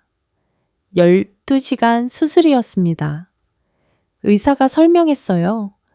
동맥류가 깊은 곳에 있었지만 로봇의 도움으로 정밀하게 제거할 수 있었어요. 출혈량도 최소화했습니다. 로봇이요, 제가 되물었죠. 네, 레보아이입니다. 의사가 미소 지었어요. 국산 로봇이에요. 1미포터머 단위로 움직일 수 있어서 뇌 수술에 최적이죠. 저는 천장을 바라봤습니다. 국산 로봇이 제 뇌를 수술했다니 한국 기술이 제 목숨을 살렸다는 거였어요. 미국엔 이런 로봇이 없습니까? 제가 물었습니다. 비슷한 게 있긴 하지만 의사가 대답했어요. 가격이 너무 비싸서 실제로 쓰는 병원이 많지 않아요. 보험도 안 되고요. 우리는 환자를 먼저 생각합니다. 그 말이 가슴에 와닿았습니다. 기술은 단지 기술이 아니었어요. 그걸 어떻게 쓰느냐가 중요했죠. 한국은 그 기술을 사람 살리는 데 썼습니다. 회복실로 옮겨졌어요. 창밖으로 인천공항이 보였습니다. 비행기들이 뜨고 내리고 있었죠. 저는 살아 있었습니다. 한국 덕분에 눈을 떴을 때 햇빛이 창문으로 들어오고 있었습니다. 하루가 지난 것 같았어요. 몸을 움직여 봤죠. 통증은 있었지만 견딜만 했습니다. 머리에 붕대가 감겨 있는 게 느껴졌어요. 깨어나셨군요. 간호사가 다가왔습니다. 기분이 어떠세요? 괜찮습니다. 제가 대답했죠. 목소리가 나왔어요. 잠시 후 담당 의사가 들어왔습니다. 어제 수술했던 그 의사였어요. 회복이 빠르시네요. 그가 차트를 보며 말했죠. 뇌압도 정상이고 신경학적 이상도 없습니다. 제대로 살아난 겁니까? 제가 물었어요. 의사가 미소 지었습니다. 네, 완전히 성공입니다. 2주 정도 입원하시면 퇴원 가능해요. 그 후 한 달간 안정이 필요하고요. 저는 안도의 숨을 내쉬었습니다. 수술에 대해 좀 더 설명해 주시겠습니까? 제가 물었죠. 의사가 의자에 앉았습니다. 두개골 안쪽 동맥에 혹이 있었어요. 그가 손으로 설명했어요. 언제 터져도 이상하지 않을 듯 상태였죠. 파열된 부분을 클립으로 막고 출혈을 멈췄습니다. 로봇이 했다고요? 네. 의사가 고개를 끄덕였어요. 레보아이가 1mm 단위로 정밀하게 움직여서 혈관을 다치지 않게 클립을 장착했어요. 사람 손으로는 불가능한 각도였습니다. 저는 천장을 바라봤어요. 제 머릿속에 한국산 로봇이 들어가 수술을 했다니? 그 로봇이 미국에도 있습니까? 제가 물었습니다. 비슷한 다빈치 로봇이 있긴 하죠. 의사가 답했어요. 하지만 뇌 수술엔 레보아이가 더 적합해요. 게다가 미국에선 로봇 수술 비용이 수천만 원이라 보험도 안 되고 실제로 다룰 수 있는 의사도 많지 않아요. 그런데 여기선 보험이 적용됩니다. 의사가 말했죠. 환자가 필요하면 쓰는 거예요. 비용보다 생명이 먼저니까요. 저는 말문이 막혔습니다. 미국에선 돈이 없으면 이런 수술을 받기 어려웠거든요. 보험회사가 승인하지 않으면 최신 치료는 꿈도 못 꿨죠. 하지만 여기선 달랐습니다. 감사합니다. 제가 진심으로 말했어요. 제 목숨을 살려주셨어요. 의사가 손을 내젓습니다. 우리 일일 뿐이에요. 당신이 미국인이든 한국인이든 상관없어요. 환자는 환자니까요. 그가 나가고 저는 혼자 남았습니다. 창밖을 봤어요. 인천공항 활주로가 보였고 비행기들이 쉴 새 없이 움직이고 있었죠. 저는 생각에 잠겼습니다. 지난 며칠간 제가 뭘 했죠? 한국의 핵 능력을 조사했어요. 그들을 의심했고 증거를 찾으려 했습니다. 남의 연구소까지 가서 염탐했죠. 그런데 정작 제가 위기에 처했을 때 저를 살린 건 한국이었습니다. 그들의 기술, 그들의 시스템, 그들의 헌신이 제 목숨을 구했어요. 아이러니했습니다. 저는 한국이 핵무기를 만들었을 거라 확신했어요. 기술적으로 충분히 가능했고 모든 정황이 그쪽을 가리켰죠. 하지만 지금 깨달았습니다. 기술을 가진 것과 그걸 어떻게 쓰는가는 전혀 다른 문제라는 걸 한국은 그 기술을 무기를 만드는 데만 쓰지 않았어요. 사람을 살리는 데도 썼습니다. 로봇을 만들어 수술에 쓰고 시스템을 만들어 모든 환자가 치료받게 했죠. 며칠 후 대사관 직원이 문병을 왔습니다. 상태가 좋아 보이시네요. 그가 말했어요. 본부에서 연락이 많이 왔습니다. 무슨 내용입니까? 백악관 브리핑은 연기됐습니다. 그가 설명했죠. 당신이 회복할 때까지 기다리겠답니다. 마이클슨 부국장도 안부를 전하더군요. 저는 고개를 끄덕였습니다. 보고서는 제출했습니까? 예비 보고서는 제출됐어요. 직원이 답했죠. 하지만 당신의 최종 의견을 기다리고 있습니다. 최종 의견이라 저는 그 말을 곱씹었어요. 일주일이 지났습니다. 저는 조금씩 걸을 수 있게 됐어요. 복도를 천천히 걸으며 다른 환자들을 봤습니다. 노인아이 젊은이 모두가 치료받고 있었죠. 어느 날 로비에서 한 가족을 봤습니다. 할아버지가 휠체어에 앉아 있었고 가족들이 웃으며 얘기하고 있었어요. 행복해 보였습니다. 간호사에게 물었죠. 저분은 어떤 환자입니까? 뇌졸중으로 쓰러지셨는데 로봇 수술로 회복하셨어요. 간호사가 답했습니다. 이제 재활 중이세요. 다음 주면 퇴원하실 거예요. 비용이 많이 들었겠네요. 제가 말했죠.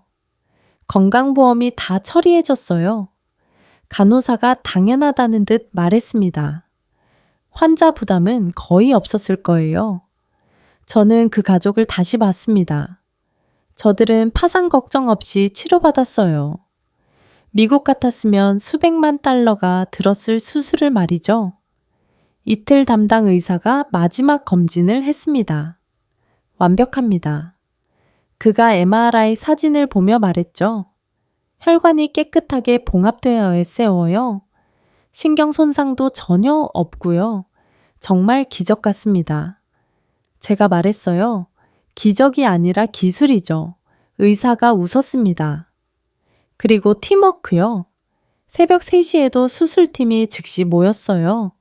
의사, 간호사, 마취과 로봇 기술자 모두가 한 팀으로 움직였죠. 저는 그의 말을 곱씹었습니다. 시스템이었어요. 개인의 능력이 아니라 시스템 전체가 작동한 거였죠. 한국은 그 시스템을 만들었습니다. 퇴원 전날 밤, 저는 노트북을 열었습니다. 백악관에 보낼 최종 보고서를 써야 했어요. 화면을 보며 한참 생각했습니다. 뭐라고 써야 할까요? 한국은 핵을 가졌다고 확신했던 제 판단이 맞을까요? 기술적으론 여전히 가능성이 높았습니다. 하지만 이제 저는 다른 걸 알았어요. 한국은 단지 무기를 만드는 나라가 아니었습니다. 사람을 살리는 나라였죠. 기술을 억제력으로만 쓰지 않고 생명을 위해서도 쓰는 나라였어요. 저는 키보드에 손을 올렸습니다. 그리고 쓰기 시작했어요. 최종 평가 보고서 한국의 핵능력은 기술적으로 6개월에서 1년 내 핵무기 제조 가능 의도는 북한 억제용으로 추정. 그러나 이것이 전부가 아님. 한국은 기술을 다면적으로 활용하는 능력 보유, 의료산업 국방전 분야에서 세계 최고 수준 권고사항 압박이 아닌 협력, 한국을 적대시하면 얻는 것 없음 파트너로 인정하고 기술 교류 추진 피로 본관은 한국 의료 시스템의 혜택을 직접 받음. 그들의 능력은 단순한 기술력을 넘어 시스템 전체의 효율성에서 나오미는 국방 분야도 마찬가지일 것으로 판단. 미국은 한국으로부터 배워야 함. 저는 보고서를 저장하고 노트북을 닫았습니다. 창밖을 봤어요. 밤 하늘에 별이 빛나고 있었습니다. 이 나라는 핵보다 강한 걸 가지고 있었어요. 사람에 대한 믿음이었습니다. 퇴원하는 날 아침이었습니다. 간호사가 마지막 체크를 했어요.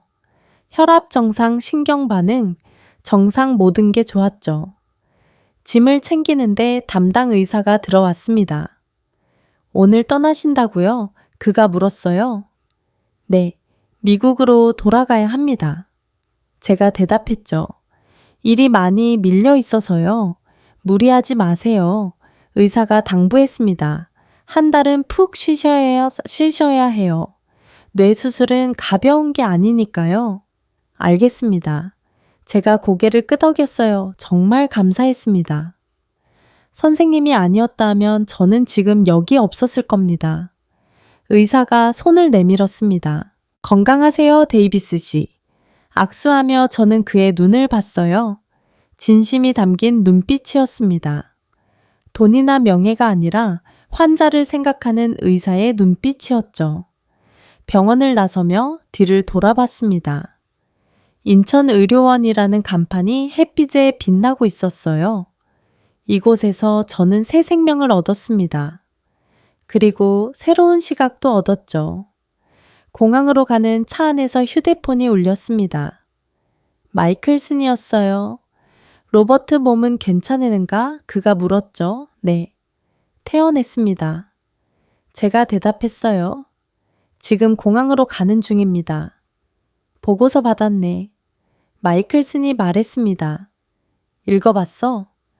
처음 보고와 좀 다르던데 현장에서 더 많은 걸 봤습니다. 제가 조심스럽게 말했죠. 한국은 우리가 생각했던 것보다 복잡해요. 백악관에서 내일 브리핑에 마이클슨이 말했어요. 대통령이 직접 듣고 싶어 하셔. 준비되셨나? 준비됐습니다. 제가 단호하게 답했습니다. 좋아. 그가 말했죠. 조심해서 와. 비행기는 순조로웠습니다. 14시간 동안 저는 브리핑을 머릿속으로 정리했어요. 뭐라고 말해야 할까? 어떻게 설득해야 할까? 대통령과 참모들은 명확한 답을 원할 겁니다. 한국이 핵을 가졌는지, 우리가 어떻게 대응해야 하는지. 하지만 저는 이제 알았어요. 문제는 그렇게 단순하지 않았습니다. 워싱턴 덜레스에 도착했을 때 마이클슨이 직접 나와 있었습니다. 안색이 좋아 보이는 군. 그가 제 얼굴을 보며 말했어요. 한국 의사들 솜씨가 좋나 보지. 최고였습니다. 제가 답했죠. 제 목숨을 구했어요. 차를 타고 랭글리로 향했습니다. 자네 보고서가 파장을 일으키고 있어. 마이클슨이 말했어요. 국무부는 협력적으로 기울고 있는데 국방부는 여전히 경계하고 있지. 대통령 생각은요? 아직 결정 안 하셨어. 마이클슨이 답했죠. 그래서 자네 브리핑이 중요해. 자네가 현장에서 직접 봤으니까. 제 사무실에 들어갔을 때 책상 위엔 산더위 같은 서류가 쌓여 있었습니다. 한국 관련 최신 정보들이었어요. 하나씩 읽어 내려갔죠. 한국 국방부가 새로운 미사일 실험을 했다는 보고, 원전 가동률이 올라갔다는 정보 여론조사 결과 모든 게 제 분석을 뒷받침하고 있었습니다. 다음 날 아침 백악관으로 갔습니다. 시큐리티 체크를 여러 번 거쳐 상황실로 들어갔어요. 긴 타원형 테이블에 사람들이 앉아 있었습니다. 국무장관, 국방장관, NSC, 보좌관, 그리고 테이블 끝에 대통령이 앉아 계셨죠. 데이비스 분석입니다. 마이클슨이 저를 소개했어요. 한국에서 직접 조사했고 현지에서 응급 수술까지 받았습니다. 대통령이 저를 봤습니다. 한국 의사들이 훌륭했다고 들었네? 그가 말했어요. 자네 목숨을 구했다지. 네, 각하 제가 대답했습니다. 최고 수준이었습니다. 좋아. 대통령이 말했죠. 그럼 이제 한국이 우리에게 무엇인지 말해보게. 적인가 동맹인가 저는 심호흡을 하고 입을 열었습니다. 둘 다입니다. 제가 말했어요. 그리고 동시에 둘 다 아닙니다. 무슨 뜻인가 국방장관이 날카롭게 물었어요. 한국은 기술적으로 핵무기를 만들 수 있습니다. 제가 설명했죠. 6개월에서 1년이면 가능해요. 원전 농축 기술 미사일 모든 걸 갖췄습니다. 그런 적 아닌가? 국방장관이 말했어요. NPT를 위반하려는 아직 만들지 않았습니다. 제가 말했죠. 그리고 만든다 해도 그건 북한 때문이에요. 우리를 겨냥한 게 아닙니다. 확신하나 대통령이 물었습니다. 제 목숨으로 확신합니다. 제가 단호하게 답했어요. 저는 한국에서 죽을 뻔했습니다. 뇌출혈로요. 그런데 한국 의사들이 저를 살렸어요. 국산 로봇으로 12시간 수술했습니다. 비용은 미국보다 훨씬 저렴했고요. 그게 무슨 상관인가 국방장관이 반박했어요. 의료와 핵무기는 다른 문제 아닌가 같은 문제입니다. 제가 강하게 말했죠. 둘 다 기술이고 둘 다 시스템이에요. 한국은 그 기술을 사람을 죽이는 데만 쓰지 않습니다. 살리는 데도 씁니다. 그들은 무기만 만드는 게 아니라 병원도 짓고 로봇도 만들고 시스템도 구축해요. 국무장관이 끼어들었습니다. 데이비스 분석관 말이 맞습니다. 그가 말했어요. 한국을 억압하면 그들은 더 멀어질 겁니다. 협력하면 우리도 배울 게 많아요. 배운다고요? 국방장관이 비웃었어요. 우리가 한국한테 배워요. 저는 제 머리를 가리켰습니다. 제 머릿속엔 한국 로봇이 심은 클립이 있습니다. 제가 말했죠. 미국 병원이었다면 보험 문제로 못 받았을 수술이에요. 비용이 수천만 원이니까요. 하지만 한국에선 당연하게 해줬어요. 이게 시스템의 차이입니다. 대통령이 손을 들어 정리했습니다. 결론이 뭔가 그가 물었어요. 협력입니다. 제가 답했습니다. 한국에 압력 넣으면 그들은 핵을 만들 겁니다. 어차피 기술 있으니까요. 하지만 협력하면 다른 길이 열려요. 기술 교류 의료 협력 산업 파트너십. 우리가 얻을 게 많습니다. 그들 핵은요, 국방장관이 물었어요. 무기입니다. 제가 말했죠. 공식적으론 인정 안 하되 사실상 용인하는 거예요. 대신 통제권을 확보합니다. 공동관리 체계를 만들고 정보 공유를 의무화하는 거죠. NPT는요, 예외를 만듭니다. 제가 답했어요. 북한이라는 특수 상황을 감안한 예외예요. 일본이나 다른 나라로 번지지 않게 조건을 명확히 하고요. 방안이 조용해졌습니다. 대통령이 창밖을 봤어요. 한참 후 그가 입을 열었습니다. 국무장관 한국과 비공식 협상 시작하게 대통령이 지시했어요. 조건은 데이비스가 제시한 대로 기술 교류 정보 공유 공동 관리. 알겠습니다. 국무장관이 고개를 끄덕였습니다. 그리고 데이비스 대통령이 저를 봤어요. 한국 의사들한테 고맙다고 전화하게 그들이 우리 분석권만 살린 게 아니라 한미동맹도 살렸어. 브리핑이 끝나고 나왔습니다. 마이클슨이 제 어깨를 두드렸어요. 잘했네. 그가 말했죠. 자네가 판을 바꿨어. 제가 아니라 한국이 바꿨습니다. 제가 대답했어요. 저는 그저 봤을 뿐이에요. 백악관 브리핑 일주일 후이 급속히 움직이기 시작했습니다. 국무부가 한국 측에 비공식 접촉을 시작했어요. 급비 채널이었죠. 저는 다시 마이클슨 사무실에 불려갔습니다. 한국 측 반응이 왔네. 그가 말했어요. 예상보다 빨라. 어떤 반응입니까? 제가 물었죠. 놀랍게도 긍정적이야. 마이클슨이 서류를 건넸습니다. 하지만 조건을 걸었어. 저는 서류를 펼쳤습니다. 한국 정부의 입장이 정리돼 있었어요. 한국 측 제안, 첫째 기존 관세 협정 전면 철폐, 특히 자동차, 반도체, 의료기기 분야. 둘째 의료 로봇 및 아이 수술 시스템의 미국 이전 기술 라이선스 포함. 셋째 한미 공동연구센터 설립, 핵전 의료기술 우주개발 분야. 넷째 한국의 자체 방위력 인정 NPT 예외 조항 협의. 저는 천천히 읽어 내려갔습니다. 치밀했어요. 한국은 이미 준비하고 있었던 겁니다. 빈틈이 없네요. 제가 말했죠. 그들은 이미 오래 전부터 이 순간을 대비했어요. 그렇지. 마이클슨이 고개를 끄덕였어요. 우리가 알아채기 전부터 말이야. 국방부 반응은요. 반대가 심해. 마이클슨이 솔직하게 말했죠. 특히 관세 철폐 부분 자동차 업계가 난리야. 의료 로봇은요. 그건 오히려 찬성이 많아. 마이클슨이 답했습니다.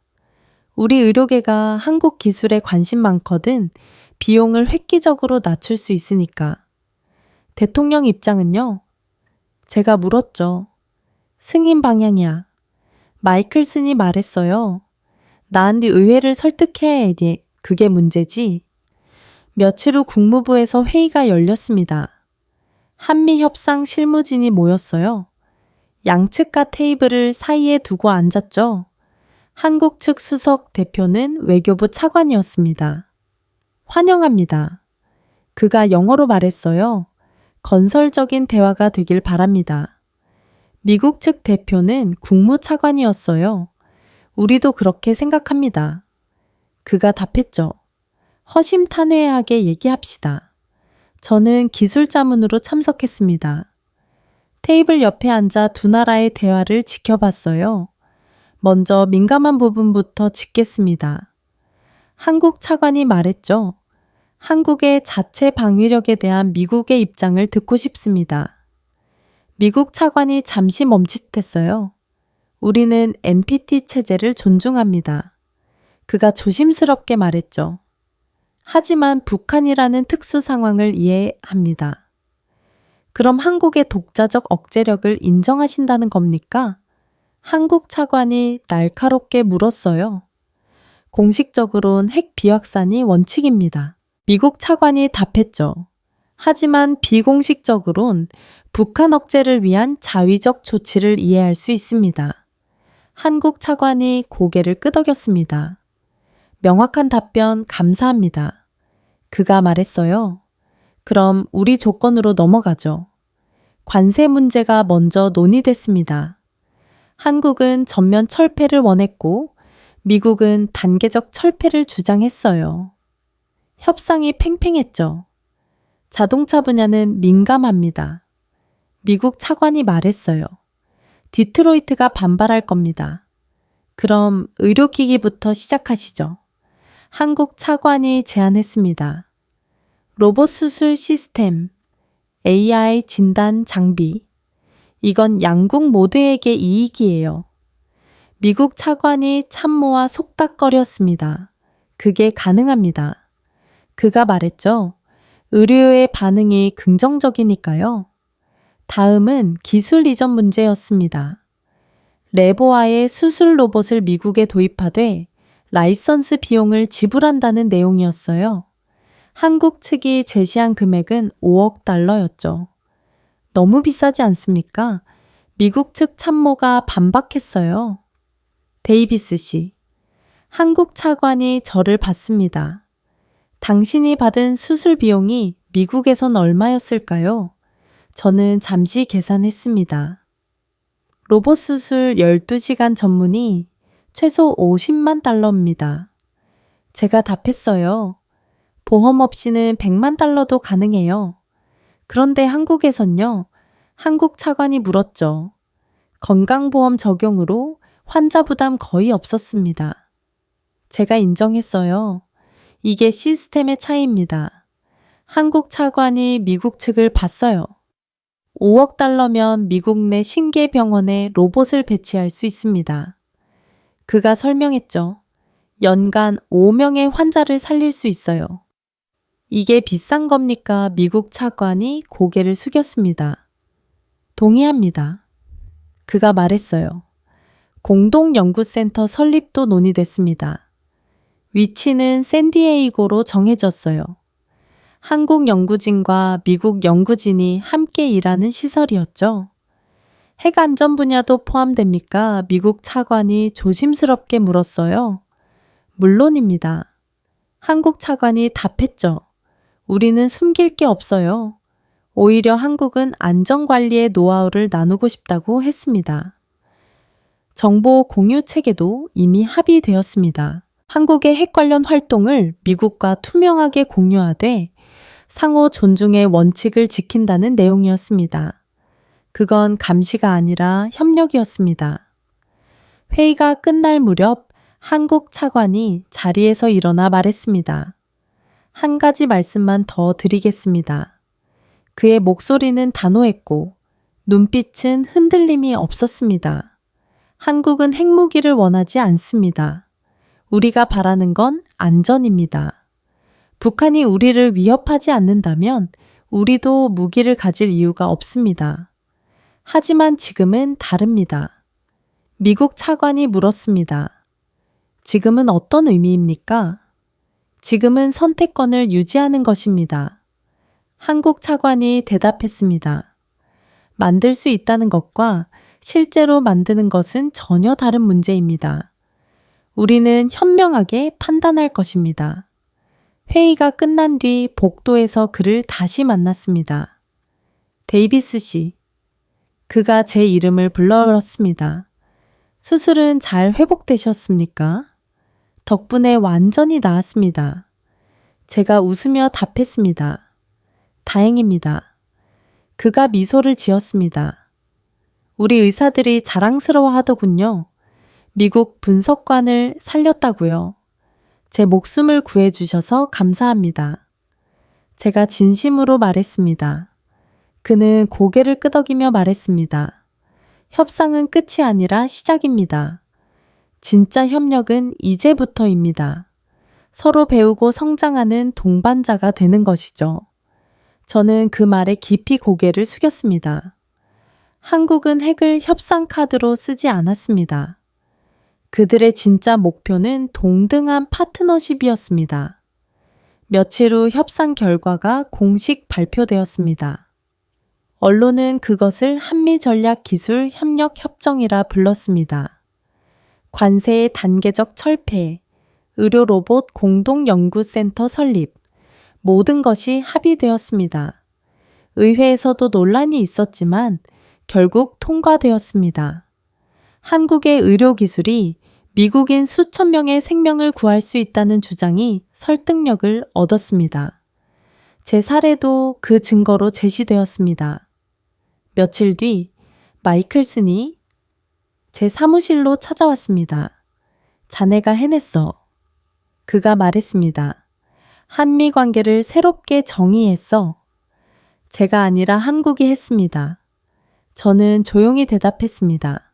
저는 그저 진실을 전했을 뿐입니다. 마이클슨은 미소를 지으며 고개를 끄덕였습니다. 어쨌든 좋은 결과야. 이제 한국은 우리의 진짜 파트너가 되었어. 저는 창밖을 바라봤습니다. 워싱턴의 하늘이 유난히 맑았습니다. 그 하늘 아래에서 저는 확신했습니다. 이건 단순한 협상이 아니라 새로운 시대의 시작이라는 것을, 그리고 그 중심에는 언제나 한국이 있었다는 것을.